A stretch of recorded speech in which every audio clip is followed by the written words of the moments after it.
2 Chronicles 23.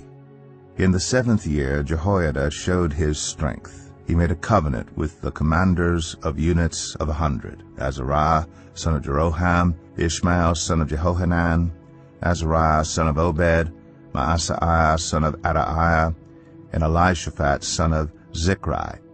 They went throughout Judah and gathered the Levites and the heads of Israelite families from all the towns.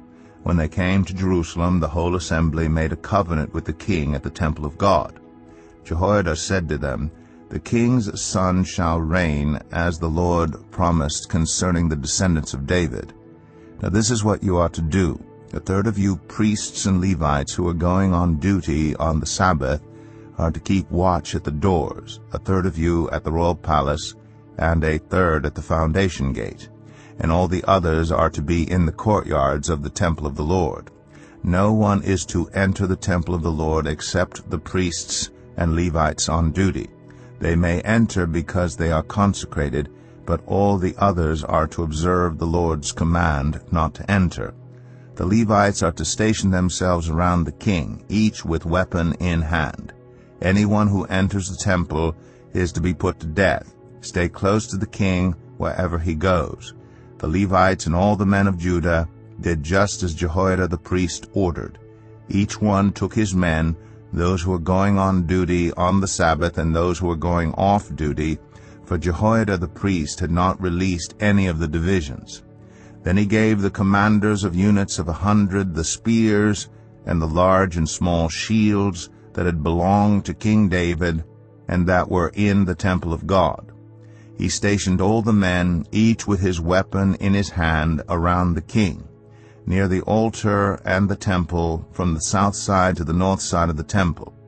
Jehoiada and his sons brought out the king's son and put the crown on him. They presented him with a copy of the covenant and proclaimed him king.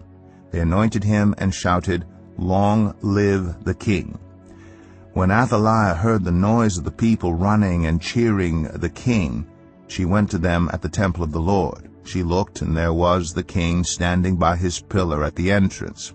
The officers and the trumpeters were beside the king, and all the people of the land were rejoicing and blowing trumpets, and musicians with their instruments were leading the praises.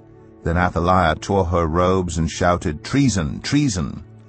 Jehoiada the priest sent out the commanders of units of 100 who were in charge of the troops and said to them, "Bring her out between the ranks and put to the sword anyone who follows her."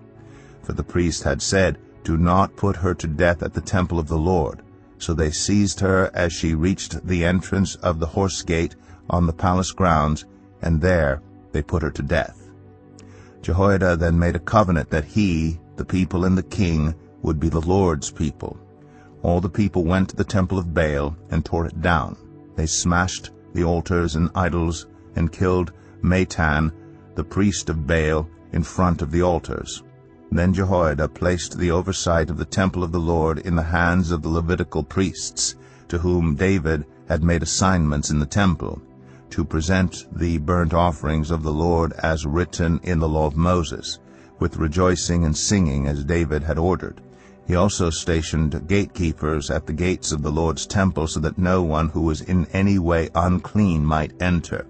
He took with him the commanders of hundreds, the nobles, the rulers of the people, and all the people of the land, and brought the king down from the temple of the Lord. They went into the palace through the upper gate and seated the king on the royal throne. All the people of the land rejoiced, and the city was calm, because Athaliah had been slain with the sword.